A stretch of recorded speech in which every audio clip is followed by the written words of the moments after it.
Hi friends, good morning. Jyothi Reddy channel చూస్తున్న వారందరికీ ఈరోజు మన ఛానల్లో వ్లాగ్ వచ్చేసి చాలా సింపుల్ రెసిపీ అనమాట. ఎప్పుడు ఎవరు ట్రై చేయని రెసిపీ చేస్తున్నాను, ఒకసారి చూసి నేర్చుకోండి. చాలా బాగుంటుంది ఇది.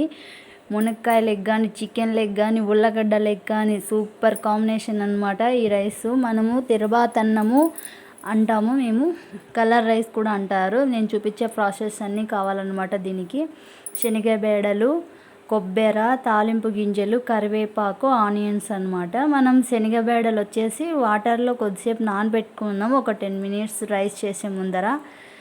చూడండి, మొత్తము ధనియాల పొడి, అల్లం వెల్లుల్లి పేస్ట్, గరం మసాలా ఇవన్నీ కావాలన్నమాట. దీనికి ప్రాసెస్ వచ్చేసి చూడండి, అన్నీ నేను చూపిస్తున్నా. నేను చూపించే విధంగా చేయండి. ఇలాంటి రెసిపీ మీరు ఎప్పుడు ట్రై చేసిండారో ఒకసారి ట్రై చేయండి. సూపర్గా ఉంటుంది ఇది.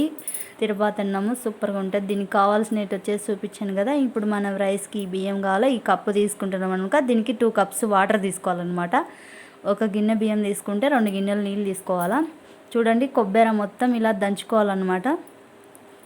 మిక్సీ ఉంటే మీరు మిక్సీకి వేసుకోవచ్చు. మేమైతే రోట్లో టేస్టీ ఉంటుందని రోట్లో దంచుకుంటున్నాం అనమాట. మేము మిక్సీ అవాయిడ్ చేస్తాం, మిక్సీ పెద్దగా వాడడం, ఎప్పుడన్నా వాడతాం. చూడండి, ఇలా మొత్తం ఇలా దంచుకున్న తర్వాత దీంట్లోనే ధనియాల పొడి కూడా వేసి దంచుకోవాలన్నమాట. కొంచెము ధనియాల పొడి దంచుకొని ఇందులోనే కొంచెం గరం మసాలా కూడా యాడ్ చేసుకోవాలన్నమాట. కొంచెం గరం మసాలా కూడా యాడ్ చేసిన తర్వాత మనం ఎర్రగడ్డలు కోసాం కదా, ఆనియన్స్ కట్ చేసుకున్నాం కదా, అవి కూడా ఇందులో వేసి మొత్తం దంచాలన్నమాట. మొత్తం శుభ్రంగా ఇలా దంచుకోవాలి నేను చూపించే విధంగా. మిక్సీకి అయితే కనుక అన్నీ ఒకేసారి వేసేసి మిక్సీ పట్టేసుకోవచ్చు అనమాట. అల్లం వెల్లుల్లి పేస్ట్ కూడా వేసుకోవాలా.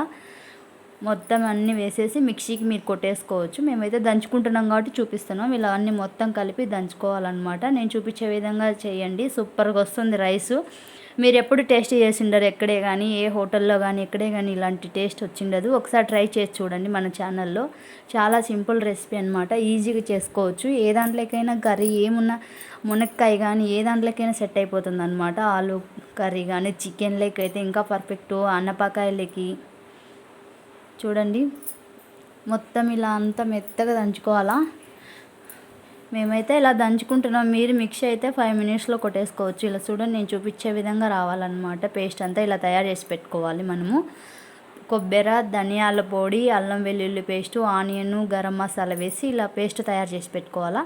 తర్వాత వచ్చేసి ఇలా ఒక గిన్నె పెట్టేసుకుందాం. మందపాటి గిన్నె పెట్టుకోవాలన్నమాట. దాంట్లో వచ్చేసి మనం ఆయిల్ వేసుకోవాలి.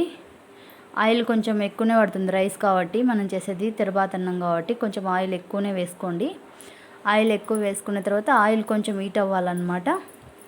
ఆయిల్ కొంచెం హీట్ అయిన తర్వాత ఇందులో మనం వచ్చేసి తాలింపు గింజలు, కరివేపాకు వేసుకోవాలి. ఫస్ట్ వచ్చేసి తాలింపు గింజలు, కరివేపాకు. చూడండి, హీట్ అయిన తర్వాత చూపిస్తున్నా. ఇక్కడ వేసుకున్న తాలింపు గింజలు, తిరుబాత గింజలు అంటారు, తాలింపు గింజలు, 2 ఏవైనా అనొచ్చు. అవి వేసుకున్న తర్వాత మనం పచ్చి కరివేపాకు ఉంది కదా, దీనికి ఎక్కువ టేస్ట్ వచ్చేది పచ్చి కరివేపాకు వల్ల అనుకుంటాం. ఎక్కువ పచ్చి కరివేపాకు వేసుకోండి, ఎక్కువనే వేసుకోవాలా, ఒక పిరికెడు.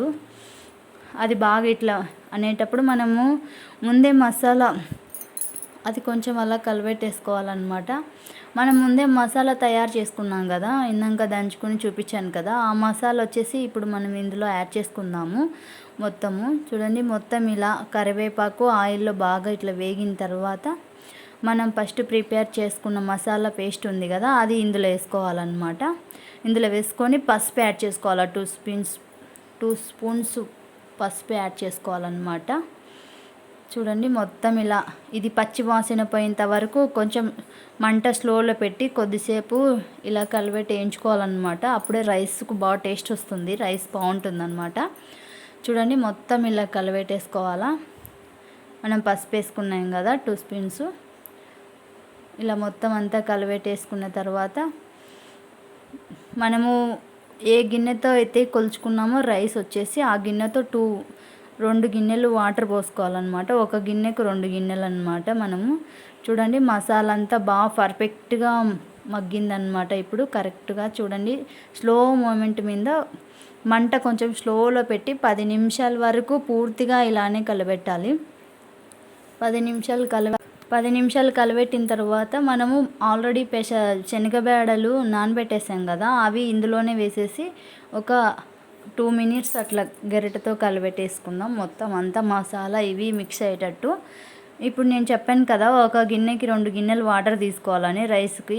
ఇక్కడ వాటర్ తీసుకుందాం మనము, అది పర్ఫెక్ట్గా మసాలా కుక్ అయింది కాబట్టి. ఇప్పుడు ఇందులో వేసేసుకుందాం. మనం రైస్కు సరిపడా సాల్ట్ వేసుకోవాలన్నమాట. ఇప్పుడు మనం రైస్ ఎంత తీసుకుంటే అంత మనం సాల్ట్ మనం రైస్కి ఎలా వండుతామో అలా వేసుకోవాలి. చూడండి, మొత్తం ఇలా వేసేసుకున్న తర్వాత మనం బాగా కలబెట్టుకోవాలన్నమాట. బాగా గెరట తీసుకొని కలబెట్టేసుకున్న తర్వాత మనం మూత పెట్టేసుకోవాలా. మూత పెట్టేసుకుందాం. మూత పెట్టేసుకున్న తర్వాత వాటర్ అనేది పూర్తిగా మనకి కదలాలన్నమాట. అది రైస్ అంతా, అది మసాలా అంతా పట్టి. చూడండి, నేను చూపించే విధంగా ఇలా మసాలాలు అనమాట. మనం రైస్ ఇప్పుడు నానబెట్టేసుకున్నాం కదా, ఆల్రెడీ బియ్యం కడిగి నానబెట్టేసుకున్నాము. అవి ఇందులో యాడ్ చేయాలన్నమాట. ఆ బియ్యం అన్నీ మొత్తం ఇందులో వేసేసుకుందాం. చూడండి, నీళ్ళు బాగా మసరు కాగుతున్నాయి కదా, అప్పుడు మనము బియ్యం నానబెట్టేసుకునేటి నీళ్ళన్నీ వంపేసి ఓన్లీ బియ్యం మాత్రమే వేసుకోవాలి. ఎందుకంటే ఆల్రెడీ మనం ఎసరు వేసుకున్నాం కాబట్టి. ఇక్కడ చూడండి, మొత్తం ఇలా కలబెట్టాలన్నమాట. అంత నీట్గా స్ప్రెడ్ అయ్యేట్టుగా, రైస్ అంతా నీట్గా ఉండేట్టుగా కలబెట్టేసిన తర్వాత మనం మూత పెట్టాలన్నమాట. మూత పెట్టేసి చూడండి, పర్ఫెక్ట్గా ఒక 5 నిమిషాల కల్లా ఇలా పటపట ఉడుకుతుందన్నమాట బాగా. చూడండి, రైస్ ఎంత పర్ఫెక్ట్గా ఉడుకుతుందో, ఇలా సూపర్గా ఉడుకుతుందన్నమాట. ఇలానే హై మెంట్లో పూర్తిగా ఉడకబెట్టుకోవాలి మనం కొంచెము. చూడండి, పూర్తిగా నేను చూపించే వరకు ఉడకబెట్టాలి. తర్వాత స్లో మూమెంట్లో ఉడకబెట్టేసుకుందాం. చూడండి, ఈ రైస్ బాగుంటుంది, మీరు కూడా ట్రై చేయండి. ఇది ఈ సమ్మర్లో మన పిల్లలు ఇంట్లో ఉన్న కూడా ఎవరైనా చుట్టాలు వచ్చినా ఏం చేయాలి అనుకునే 10 నిమిషాల్లో చేయొచ్చు అనమాట. ఇది తిరువాత అన్నం అంటారు ఇది. చూడండి, ఇది చేసి పెట్టినారంటే చాలా టేస్టీగా ఉంటుంది, తింటారు, మిమ్మల్ని మరీ తలుచుకుంటారు అనమాట. మాకు ఇంత సూపర్గా స్పెషాలిటీగా వంట చేసి పెట్టారని చెప్పేసి. చూడండి, అంతా ఇలా పర్ఫెక్ట్గా ఇంకా కుక్ అవుతుంది కదా రైస్ అంతా. ఇంకా మూత పెట్టేసుకొని స్లో మంట మీద మనం ఉడికిచ్చేసుకుందాం. చూడండి, స్లో మంట మీద ఒక 20 మినిట్స్ ఉడికించుకునింటే ఎంత పర్ఫెక్ట్గా ఉడికిందో రైస్. చూసారు కదా, చూస్తుంటేనే కలర్ఫుల్గా ఉంది కదా, అసలు ఇంకా చూస్తేనే నోరు ఆగట్లేదు, తినాలనిపిస్తుంది. దీంట్లోకి వచ్చేసి మేమైతే ఉల్లగడ్డ కర్రీ వేసుకున్నాం అనమాట. మీరు మునక్కాయ కానీ చికెన్ కానీ ఏదంతైనా దీన్ని ట్రై చేయొచ్చు. ఉత్త రైస్ కూడా తినొచ్చు అనమాట. మనము ఎప్పుడన్నా ఇంట్లోకి ఏం తినబుద్ధిగా అన్నప్పుడు. చూడండి, వావ్, చూస్తుంటేనే చాలా కలర్ఫుల్గా ఉంది కదా, చూస్తుంటే నోరు ఊరిపోతుంది, తినాలనిపిస్తుంది కదా. ఇంకెందుకు ఆలస్యం, మన జ్యోతిరెడ్డి 7 ఛానల్లోకి వెళ్ళి చెక్ చేయండి. అంతే ఫ్రెండ్స్, మన ఛానల్ నచ్చితే లైక్ చేయండి, షేర్ చేయండి. లైక్ చేయటం వల్ల 10 మందికి వెళ్తుంది మన వంట అనేది.